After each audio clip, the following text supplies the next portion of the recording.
এটা তো আপনারা সবাই জানেন 2024 থেকে 2025 সাল পর্যন্ত রাসেল ভাইপারের কামড়ে বাংলাদেশের প্রায় কয়েক হাজার মানুষ মারা গিয়েছে। হ্যালো বন্ধুরা, কেমন আছেন সবাই? সাপের ভয় পায় না এইরকম মানুষ হয়তো আমাদের দেশে খুঁজেই পাবেন না, কিন্তু চীনের মানুষ সাপের শরীর কেটে এর ভিতর থেকে লিভার বের করে সেখান থেকে জুস বের করে খায়। কিন্তু কেন, এটা একবার ভেবে দেখেছেন? শুধু তাই নয়, চীনের অত্যন্ত দরিদ্র যে সমস্ত মানুষগুলো ছিল তারা হঠাৎ করে রাতারাতি কোটিপতি হয়ে যাচ্ছে। আর এটাই বা কিভাবে হচ্ছে? চীনের প্রতিটি বাজারে আপনি আর কিছু দেখতে পান বা না পান, সাপ নিশ্চয় দেখতে পাবেন। এমনকি চীনের প্রতিটা বাড়িতে সাপ থাকে। সেখানকার মানুষ এত পরিমাণে সাপ দিয়ে কি করে তা জানলে আপনি অবাক হয়ে যাবেন। তো বন্ধুরা, আজকের ভিডিও অনেক ইন্টারেস্টিং হতে চলেছে। তো চলুন শুরু করা যাক আজকের ভিডিও। ভারত এবং বাংলাদেশের মতো দেশে সাপের নাম শুনলে মানুষ ভয়ে কেঁপে যায়, আর প্রতি বছর সাপের কামড়ে প্রায় লক্ষ লক্ষ মানুষ মারা যায়। কিন্তু চীনের মানুষের মাথা যে কিভাবে তৈরি সেটা শুধুমাত্র সৃষ্টিকর্তাই জানে। কারণ তারা সাপ দেখে কোনোভাবে ভয় পায় না, বরং সেখানকার প্রতিটি গ্রামে সাপের চাষ করা হয়। এখানকার মানুষ প্রতি বছর 10,000 টনেরও বেশি জীবিত সাপ লুডুলসের মতো গিলে খেয়ে ফেলে। হ্যাঁ, আপনারা একদম ঠিক শুনেছেন। যেখানে আমাদের দেশে চোখের সমস্যা বা ভিটামিনের অভাব হলে ডাক্তাররা ফল বা সবজি খাওয়ার পরামর্শ দেয়, ঠিক সেখানেই চীনের মানুষ সরাসরি জঙ্গল থেকে সাপ ধরে এনে সাপের শরীর থেকে লিভার বের করে সেখান থেকে জুস বের করে শরবতের মতো করে খেয়ে ফেলে। কারণ তারা মনে করে এতে তাদের দৃষ্টিশক্তি উন্নত হবে। এমনকি তারা সাপের হাড় পর্যন্ত ফেলে দেয় না, এগুলো মেশিনে পাউডার বানিয়ে তারা খেয়ে থাকে। কারণ তারা ধারণা করে এর ফলে তাদের শরীর অনেক শক্তিশালী হবে। তাছাড়া সাপের মাংস তাদের কাছে কিন্তু খুবই জনপ্রিয়। তারা সাপের মাংস দিয়ে স্যুপ এবং বিভিন্ন ধরনের খাবার রান্না করে খায়। এমনকি তারা এতটাই খাই করে যে কাঁচা সাপকেও তারা খেয়ে ফেলে, যার কারণে সাপের মাংসের চাহিদা সেখানে অনেক বেশি। আর এর জন্যই এত বিপুল পরিমাণে চাহিদা পূরণ করার জন্য শত শত মানুষ গ্রামের মধ্যে তাদের বাড়িতে সাপ পালন করছে। আর এর ফলে তারা বছরে লক্ষ লক্ষ ডলার ইনকাম করছে। দেখুন, চীনের সাথে সাধারণ মানুষের তুলনা দিয়ে অনেক অংশে আপনি কোনো মিল খুঁজে পাবেন না। এমন কোনো কিছু নেই যে তারা খায় না। আর সাপের মাংস তাদের কাছে খুবই জনপ্রিয়। অনেকেই ঘন জঙ্গলে ভয়ঙ্কর বিষাক্ত সাপের সম্মুখীন হয় এবং সেই সাপের কামড়ে তারা মারা পর্যন্ত যায়। কিন্তু তারপরেও তারা সাপ খাওয়ার নেশা ছাড়েনি। প্রতি বছরে চায়নাতে অসংখ্য মানুষ সাপের কামড়ে মারা গেলেও প্রতি বছর সেখানে 10 থেকে 15 টন সাপের মাংস খেয়ে নেয়। আসলে তারা মনে করে যে সাপ যত বেশি বিষাক্ত সেই সাপের মাংস তত বেশি সুস্বাদু হবে, এবং সেই বিষ দিয়ে অনেক ধরনের ওষুধ তৈরি করা যায়, যেগুলো ব্যবহার করে তারা বৃদ্ধ বয়সে তরুণের মতো হয়ে যেতে পারে। তাদের সৌন্দর্য বৃদ্ধি পায়, শক্তিশালী হয়, আর এর জন্য সেখানকার মানুষ প্রতিনিয়ত সাপের মাংস খায়। তবে এই সাপের চাষ করার প্রথা কিভাবে শুরু হলো? কিভাবে এতগুলো মানুষ একসঙ্গে সাপের চাষ শুরু করলো?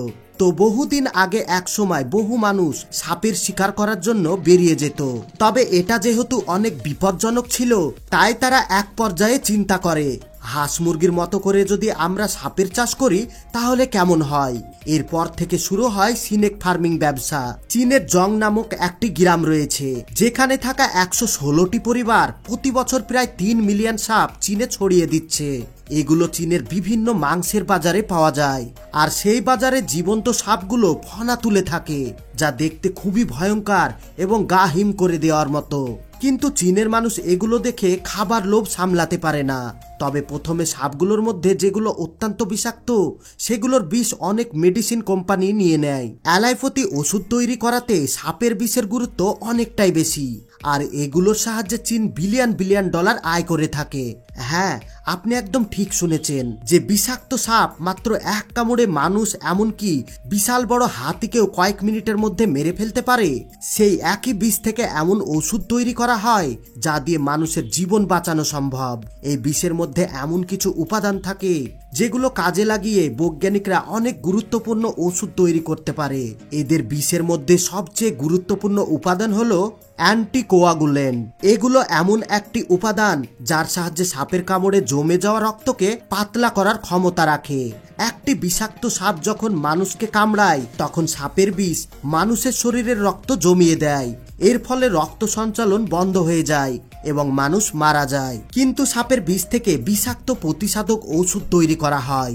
এছাড়া এর মধ্যে এমন কিছু বিষ থাকে যার সাহায্যে অ্যান্টিভেনম অর্থাৎ সাপের বিষ ধ্বংস করা ওষুধ তৈরি করা যায়। এছাড়া এর সাথে রক্তের বিভিন্ন সমস্যা দূর করা যায়, যেমন যাদের শরীরে রক্ত গাঢ় হয় যার সাহায্যে সেটি পাতলা করা যায়, আর যাদের রক্ত অনেক বেশি পাতলা হয়ে গেছে সেটা ঘন করা যাবে। এছাড়াও যে সমস্ত মানুষের শরীরে কোনো ক্ষত তৈরি হয়েছে সেখান থেকে রক্ত পড়া বন্ধ হতে চাইছে না, সেটিকে বন্ধ করার জন্য এই প্রতিষেধক ব্যবহার করা হয়, অর্থাৎ রক্ত জমাট বাঁধাতে সাহায্য করে। আবার অন্যদিকে যাদের হার্টের সমস্যা রয়েছে রক্ত পাতলা করার জন্য অ্যান্টিকোয়াগুল্ট দেওয়া হয়। এমন বিভিন্ন সমস্যার সমাধান সাপের বিষ দ্বারা বিভিন্ন ওষুধ ব্যবহার করা হয়। এছাড়া ক্যান্সারের রিসার্চ, এমনকি ক্যান্সারের জন্য এই অ্যান্টিভেনম ব্যবহার করা হয়। শুধু তাই নয়, ব্যাপক পেন সহ শরীরের বিভিন্ন ব্যথা দূর করার জন্য এটি ব্যবহার করা হয়। এমনকি হোমিওস্ট্যাটিক এনার্জি হিসাবে সাপের বিষ ব্যবহার করা হয়। অন্যদিকে সাপের বিষ কত টাকায় বিক্রি করা হয়, অর্থাৎ এগুলির দাম কত, এগুলো নিশ্চয় জানতে আপনার ইচ্ছা করছে। এটা জানলে আপনি একবারে চমকে যাবেন।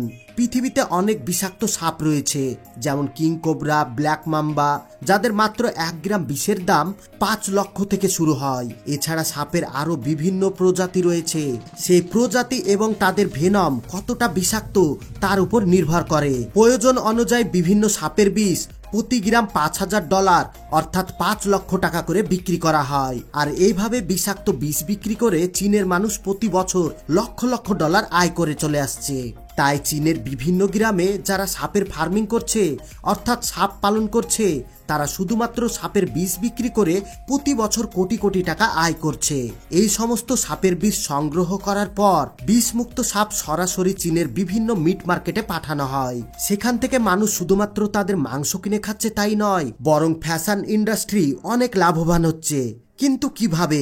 দেখুন, সাপের যে চামড়া থাকে সেগুলোর সাহায্যে বড় বড় fashion company bag, belt, wallet সহ আরো বিভিন্ন জিনিস তৈরি করে থাকে, যা শুধুমাত্র চীন নয়, আমেরিকা, ইউরোপ কান্ট্রি সহ এশিয়ার বিভিন্ন দেশে রপ্তানি করা হয়, আর যার দাম অনেক বেশি হয়ে থাকে। আর এখান থেকে চীন বিলিয়ন বিলিয়ন ডলার আয় করছে। আপনি শুনলে অবাক হবেন, এইভাবে তৈরি একটি ব্যাগ $2,000 থেকে $5,000 বিক্রি হয়, যা বাংলা টাকায় হিসাব করলে বুঝতেই পারছেন তারা প্রতি বছরে কি পরিমাণে আয় করে।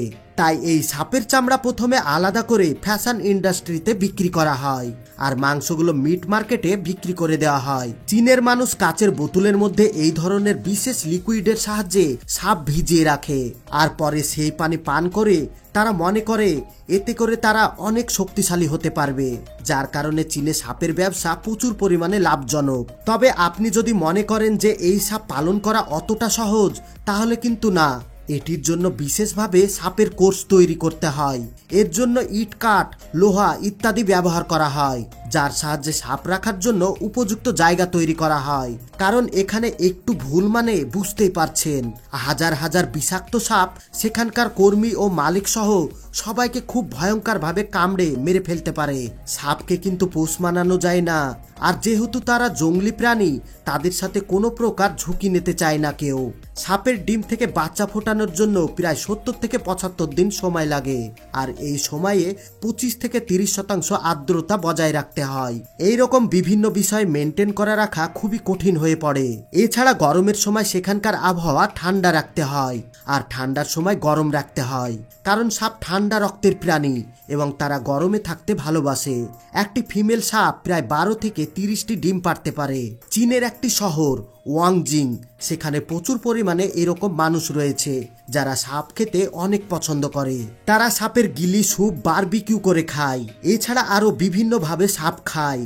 সেখানে সাপের মাংস খুবই জনপ্রিয়, অথচ এই চাহিদা পূরণ করার জন্য যারা কাজ করে, অর্থাৎ যারা এই ব্যবসায় নিয়োজিত, তারা সাপ চাষ করতে গিয়ে অনেকে ভয়ঙ্কর ভাবে মারা যায়। তো বন্ধুরা, আপনার কি কোনোদিন চীনে বেড়াতে যাওয়ার ইচ্ছে আছে আর এই সাপের মাংস খাওয়ার ইচ্ছে আছে? অবশ্যই কমেন্ট করে জানাবেন। আর বন্ধুরা, সব লাস্টে জরুরি কথা, আমরা যেন এর থেকে আরো সুন্দর সুন্দর ভিডিও বানাতে পারি, এই জন্য ভিডিওতে লাইক দিয়ে ভিডিওটি আপনাদের বন্ধু এবং ফ্যামিলির সঙ্গে শেয়ার করে দিবেন। আর আপনি যদি আমাদের চ্যানেলে নতুন হয়ে থাকেন তাহলে অবশ্যই চ্যানেলটিকে সাবস্ক্রাইব করে অল নোটিফিকেশন সিলেক্ট করে রাখুন, যেন পরবর্তী ভিডিও আপলোড করার সঙ্গে সঙ্গে আপনি সবার আগে দেখতে পারেন। এতক্ষণ পর্যন্ত সঙ্গে থাকার জন্য আপনাদের সবাইকে অসংখ্য ধন্যবাদ।